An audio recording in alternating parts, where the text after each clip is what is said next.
David. Thank you.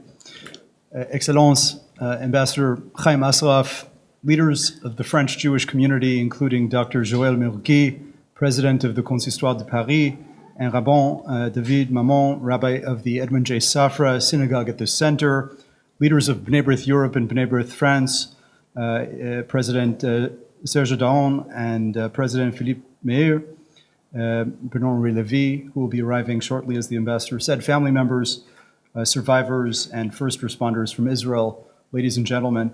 My name is David Michaels. I serve as Director of United Nations and Intercommunal Affairs at B'nai B'rith International, a 180-year-old Jewish communal and humanitarian organization headquartered in Washington, D.C., with a presence across 6 continents. Allow me to join in expressing thanks to this center and to all those who made this event possible, including the Permanent Mission of Israel to the Multilateral Organizations, and especially all of our guests from Israel. And I thank all those who are watching or will watch this event online globally, as well as all of you who have taken the time to come in person despite the holiday period and the very limited notice. This week, as we've just seen, is the Jewish festival of Hanukkah, the festival of lights.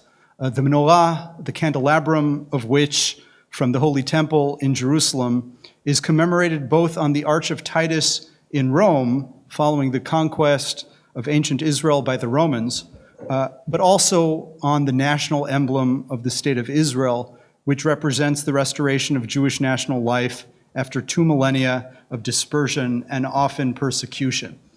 But for so many, as the ambassador said, especially the roughly half of the Jewish people calling Israel home, this is an exceptionally dark Hanukkah.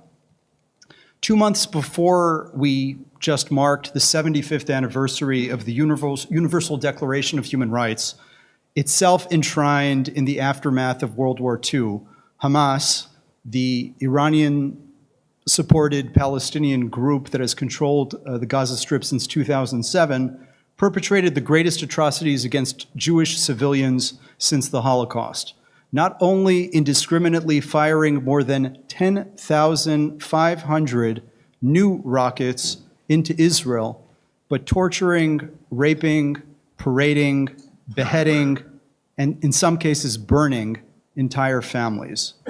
But Hamas and its sponsors, who are officially and openly committed to Israel's total destruction, did not suffice with murdering Jews.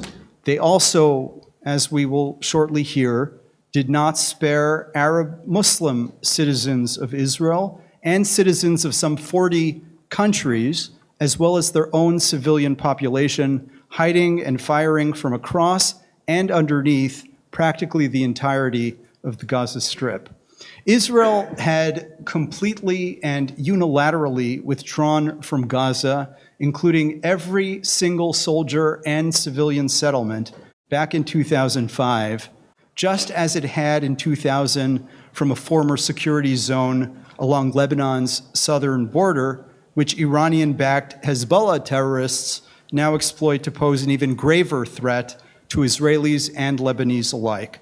Thus, in both the south and the north of Israel, a country of less than 10 million people, the Middle East's only functioning pluralistic democracy, with barely 3% of the landmass of France, hundreds of thousands of people have been displaced. Every day, more and more conscripted service members are unfortunately killed or maimed, and millions more are unimaginably traumatized. You here in France, you here in Paris, are all too familiar with violent extremism. The horrific Bataclan attacks here in Paris took 130 innocent lives. The Charlie Hebdo terror attack took 12 lives. The Nice Bastide atrocity took 86.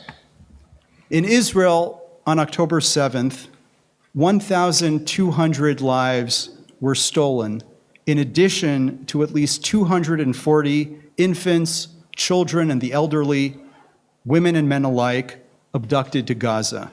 The majority of those, 67 days later, remain in captivity.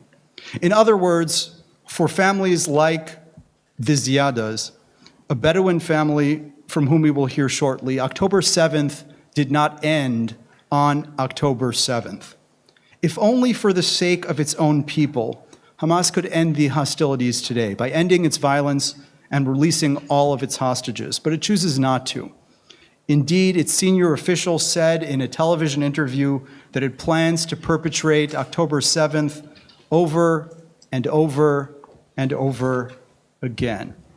Today's program does not come in any way to overlook or dismiss the pain and the hardship of all too many ordinary citizens in Gaza. To the contrary, our conviction is that finally ensuring basic safety for the people of Israel, all the people of Israel, and addressing the plight of those we will hear from today would go hand in hand with delivering normalcy and a more promising future also for Palestinians.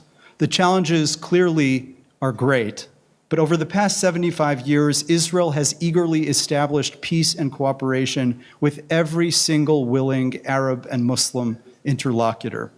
If those motivated by ideological fanaticism can finally be contained, it is our hope and our prayer that no holiday again be overshadowed by the profound grief and the profound fear that so many continue to endure now.